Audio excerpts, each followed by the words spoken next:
తెలంగాణ సచివాలయంలో సమాచారం లీక్పై ప్రభుత్వం ఆగ్రహంతో ఉంది.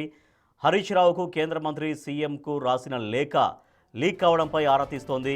ఇండస్ట్రియల్ భూముల కన్జర్వేషన్ పాలసీ లీక్పై అంతర్గత విచారణ కొనసాగుతోంది. కేటీఆర్ హరీష్ రావుకు లీకులు ఇస్తోంది ఎవరనే దానిపై సీఎంఓ కూపీలాగుతోంది. గత ప్రభుత్వ హయాంలో కీలకంగా పనిచేసిన అధికారుల పేషీ నుంచే లీకులు వెళుతున్నాయి. కొందరి అధికారుల తీరుపైన సీఎంఓ నిఘా పెట్టింది. గతంలోనే పలువురు అధికారుల తీరుపై సీఎం ఆగ్రహం వ్యక్తం చేశారు.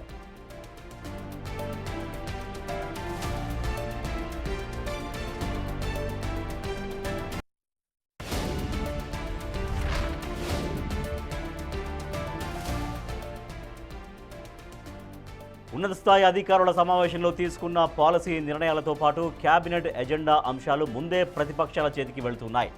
లీకు వీరుల్లో పలువురు ఐఏఎస్ అధికారులు ఉన్నట్లు అనుమానిస్తున్నారు.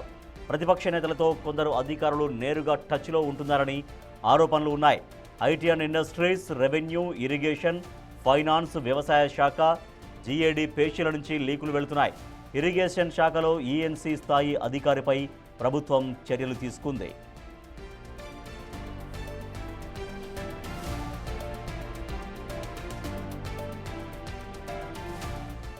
తెలంగాణ సచివాలయంలో సమాచారం లీక్ అవుతోంది. ఈ లీక్ ఎవరు చేస్తున్నారు, ఎవరు అధికారులు అంటే ఆ అధికారులు ఉన్నత స్థాయి అధికారుల స్థానంలో ఉన్న వాళ్లే ప్రతిపక్షంలో ఉన్న కొంతమంది ముఖ్యమైన నాయకులకు రెగ్యులర్గా టచ్లో ఉంటున్నారని, అంతర్గత విషయాల్ని కూడా అంతర్గతంగా వ్యవస్థాపరంగా జరుగుతున్నటువంటి అంశాలకు సంబంధించి ఎప్పటికప్పుడు లీకులు అందిస్తున్నారని దీనిపైన ఆగ్రహం వ్యక్తం చేస్తున్నారు. ఆగ్రహంగా ఉంది ప్రభుత్వం. మరింత సమాచారాన్ని మా ప్రతినిధి వాసు అందిస్తారు. వాసు, ఎటువంటి ముఖ్యమైన సమాచారం లీక్ అవుతోంది? ఆ లీక్ వీరులు ఎవరితో ఎక్కువగా రెగ్యులర్గా టచ్లో ఉంటున్నారనే అంశాలపైన ఎట్లా నిఘా పెట్టారు?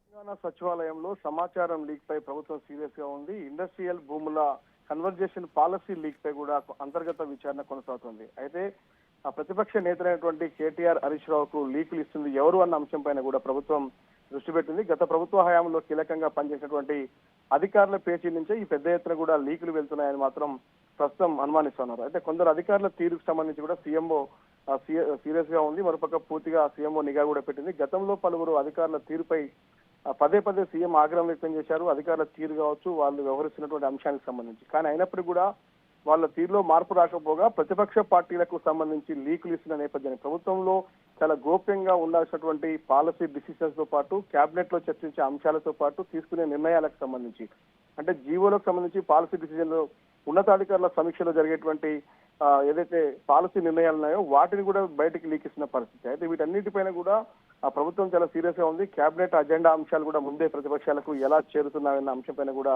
చర్చిస్తాం. ఎందుకంటే ఇది కేవలం ఆ కేబినెట్ మంత్రికి, ఆ కేబినెట్ మంత్రి సంబంధించినటువంటి పోర్ట్ఫోలియో అధికారులకు మాత్రమే తెలిసే అవకాశం ఉంటుంది. కానీ అలాంటి కేబినెట్ మినిట్స్ సంబంధించినటువంటి విషయాలు కూడా లీకు వెనకాల ఖచ్చితంగా కూడా కొంతమంది సీనియర్ అధికారులతో పాటు ఆ అధికారుల పేచీలో ఉన్నటువంటి ఉద్యోగుల పాత్ర ఉందని మాత్రం ప్రభుత్వం అనుమానిస్తుంది. లీక్ వీలులో పలువురు ఐఏఎస్ అధికారులు కూడా ఉన్నట్టుగా తెలుస్తుంది. ప్రతిపక్ష నేతలతో కొందరు అధికారులు నేరుగా టచ్ లో ఉంటున్నారని ఆరోపణలు అయితే వినిపిస్తున్నాయి. అయితే ప్రధానంగా ఐటీ అండ్ ఇండస్ట్రీస్ తో పాటు రెవెన్యూ, ఇరిగేషన్, ఫైనాన్స్, వ్యవసాయ శాఖ, జీఏడీ ఆ పేచీలో నుంచి పెద్ద ఎత్తున కూడా లీకులు బయటకు వస్తున్నట్టుగా తెలుస్తా ఉంది.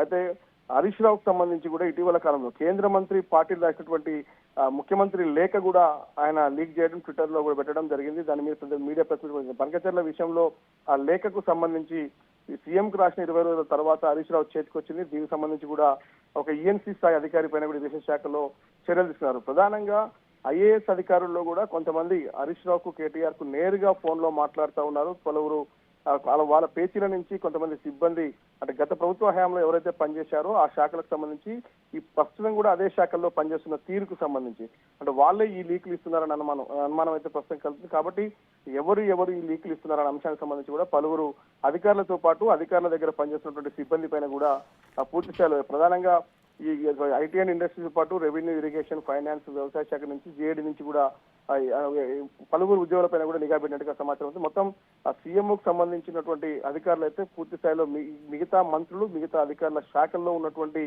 ఇలాంటి ఎవరైతే బ్లాక్ షీట్స్ ఉన్నారో వాళ్ళ పైన పూర్తి స్థాయిలో నిఘా పెట్టినట్టుగా మనకు సమాచారం ఉంటుంది. మరి ఇటీవల జరిగినటువంటి ఇండస్ట్రియల్ భూముల కన్వర్జేషన్ పాలసీ జీవోకు ముందు రోజే లీక్ అయిన అంశానికి సంబంధించి ప్రస్తుతమైతే సీఎంఓ కార్యాలయం అంతర్గత విచారణ ప్రారంభించింది.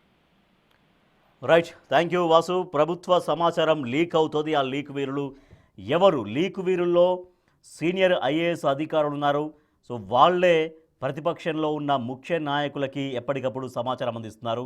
ప్రభుత్వం రూపొందించబడేటువంటి పాలసీలు ఏదైనా విధానపరమైనటువంటి నిర్ణయాలు తీసుకునేటకంటే ముందే ఆ నిర్ణయం ఏ విధంగా ఉండబోతుంది, ప్రభుత్వం ఎటువంటి నిర్ణయం తీసుకోబోతుంది అనే దానిపైన సమాచారాన్ని ముందే లీక్ చేస్తున్నారు. ఆ లీక్ వీరుల పట్ల ప్రభుత్వం చాలా సీరియస్గా ఉంది. గతంలో కూడా పలువురు అధికారుల తీరుపైన ముఖ్యమంత్రి ఆగ్రహం వ్యక్తం చేశారు. చాలా కాన్ఫిడెన్షియల్గా ఉండాల్సినటువంటి అనేక అంశాలు ప్రభుత్వం దగ్గర ఉంటాయి. ప్రభుత్వం ఏ విధంగా ఎటువంటి విధానం పట్ల అంటే ఎటువంటి అంశం పట్ల ఎటువంటి విధానం తీసుకుంటుంది, ఎటువంటి పాలసీ రూపొందించుకుంటుంది, ఆ పాలసీ రూపొందించిన పాలసీ క్యాబినెట్లో చర్చిస్తారు. ఇవన్నీ ఒక ప్రక్రియ ఉంటుంది. ఒక విధానం క్యాబినెట్ నిర్ణయంగా మారి ఆ నిర్ణయం అనేది క్యాబినెట్ ఆమోదించేంత వరకు కొంత ప్రొసీజర్ ఉంటుంది. అది పూర్తిగా అధికారులే చేయాల్సినటువంటి ప్రొసీజర్.